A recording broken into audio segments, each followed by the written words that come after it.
वैजनाथराव सदलापुरे यांच्या कंधारीतील शेतात वेळामुषा उत्सव साजरा.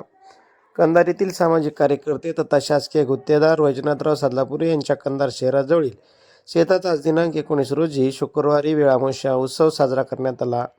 मित्रमंडळी व परिवारातील सदस्यांनी वनभोजनाचा आस्वाद घेतला. थंडीच्या दिवसात येणारा हा वेळामुषा सण, त्याचे मेनू देखील थंडीला सामोरे ठेवून तयार केले जातात. साधारणपणे 16 भाज्याचा एकत्र करून त्याची भाजी बनवली जाते. बाजरी ऊर्जा देते म्हणून बाजरीचे पीठ उकडून त्याचे उंडे बनवले जातात. गूळसुद्धा उष्ण असतो म्हणून गूळ घालून गव्हाची खीर आणि सगळं पचण्यासाठी ज्वारीचं पीठ रात्रभर ताकात मुरून केलेली आंबील या सर्व पदार्थांनी आधी धरणीमातेची ओटी भरली जाते आणि नंतर सर्वांसोबत त्याचा आस्वाद घेतला जातो.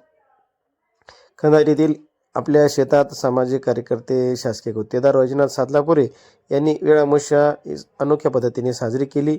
कुटुंबासोबत भरपूर आनंद घेत सर्वांनी जेवणाचा आस्वाद घेतला. हा उत्सव बळीराजाला अधिक समृद्धी देणारा ठरावा अशी ही प्रार्थना वैजनाथराव सदलापुरे यांनी धरणीमातेकडे केली.